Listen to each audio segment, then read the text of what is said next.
Hi class, this lecture is going to talk about chapter 4, giving your first speech.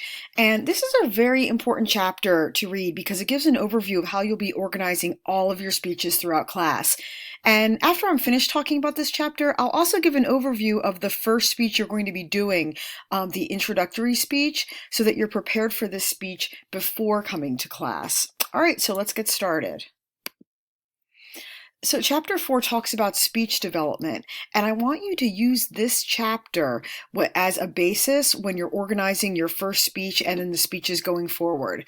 The first speech assignment is often called an icebreaker because it's designed to break the ice, getting students up in front of the class as soon as possible. What you'll be doing is you'll be doing an introductory speech based on an object. Now, please note, I understand that if you don't have your object with you, you can talk about it, you can show a picture of it as well as, or instead of actually having the object, because I do understand that some objects are pretty large or they just might not be able to be on campus. So what you want to think about for this first speech, focus on the time limit. This is a short speech, only 2 to 4 minutes. So think about, developing your topic creatively, but also, making sure that you are fitting in this short time limit. Remember, this is about you, so use colorful, descriptive language when you're talking about yourself. And, that you can structure the speech to make it interesting. Think about ways to, maybe talk about an adventure you've been through, using colorful, descriptive language. So you want to think about that as you are thinking about how you will introduce yourself. All right, so like I said, chapter 4 is giving an overview. The later chapters will go into more information on how you develop your introduction, your body, and your conclusion. This is just to kind of give you an overview of how you're organizing things. So after you decide what your topic is, then the second step is in giving your first speech is organizing the content. The introduction should get the audience's attention and reveal the topic of the speech. The introduction serves to introduce the topic and the speaker, to alert the audience of your thesis statement, and to catch the audience's attention and interest. So do not come up and say, "Today I will be talking about." That does not gain our attention. In class and in the later chapters, I will give you specific ways that you can gain our attention, orient the listeners to the subject matter by using your thesis statement. After that, you have the body of your speech. The body can be organized in a number of ways.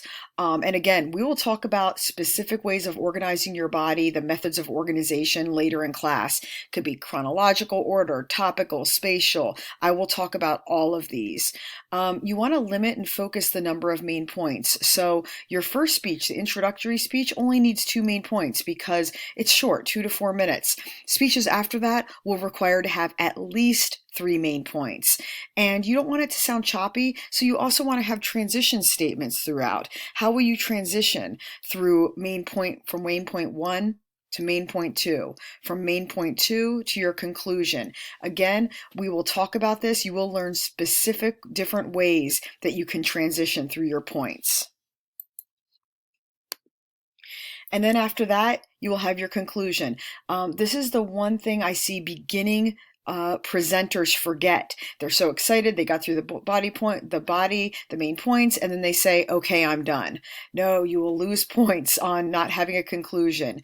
Again, I will teach you specific ways on how you can signal the end of the speech. The conclusion should signal the end of the speech, reinforce the main theme, and if possible, end on a dramatic or thought-provoking note. And then the conclusion, so you're restating the thesis in a different way, letting us know that you're done. It's okay to even say "in conclusion." I'm totally fine with that. In conclusion, you reinforce a central idea, and then you end on a strong note.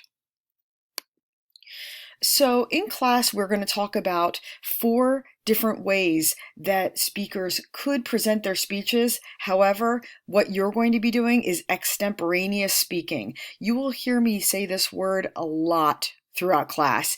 So this is the speech delivery. It's carefully prepared, it's rehearsed, and is presented from brief notes.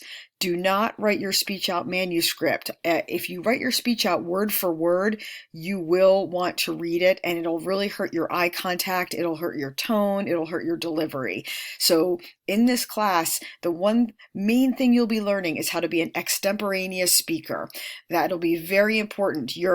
Most experts recommend speaking extemporaneously because it involves planning your main points and supporting materials, but not memorizing your speech or reading it word for word. And believe me, you will practice this throughout class. So the effective extemporaneous delivery requires a great deal of rehearsal. Rehearse out loud. Rehearse in front of family or friends or in front of a mirror. And please, before you come to class, when you're rehearsing your speech, time it. Use your cell phone, use a friend's phone, and time your speech. Make sure that you're not going over the time. This is very important when you're doing a rehearsal. A lot of students don't realize that if they don't time it, they're either way over the speech, which is taking away from your other classmates, or they're under, which will significantly hurt your overall score. And then, there are several things to concentrate on when presenting the speech in class. Before beginning, speakers should take a moment to arrange their notes, set their body in an upright but relaxed posture, and of course, smile for the audience. I suggest numbering your note cards. I have had students who are nervous come up, they're fumbling around, they drop their note cards, they're everywhere. Next thing they know, they have no idea what goes first, what goes second.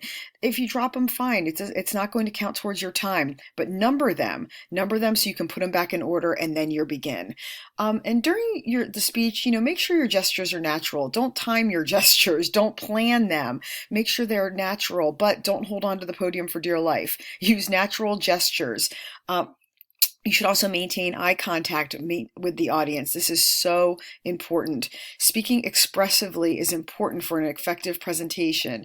And speakers should also remember that nervousness is natural. Remember what I said in one of my other lectures, that a lot of your nervousness, we don't even see it.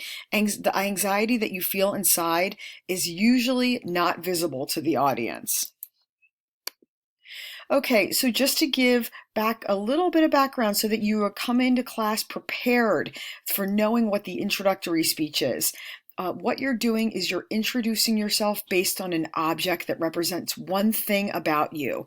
So choose an item to suggest something interesting, significant. If you're into sports, maybe you want to use a baseball, soccer ball. If you're into music, maybe you want to show an instrument you play. However, the speech is not just about the object. The object is explaining something about you. So a self-introduction speech is about you. The item should serve as a jumping off point for your personal introduction or as a representation of the elements about your life. So remember, this is personal. Self-introduction speeches should contain personal information about who you are, how you see the world, based on this object. So you want to think about, how will I develop a creative opening introduction that uses the object and explains its significance? How will you attach this to a clever conclusion that returns to your object? And then you use the middle section of your speech, the body, to provide information about yourself and the audience. So lastly, just to wrap this up, your speech presentation you should speak expressively, take steps to reduce your nervousness. So we will set up the introductory speeches in class, but hopefully you now have an understanding of how you can put this together using the introduction, the body, and the conclusion to introduce yourself. I look forward to learning about each and every one of you.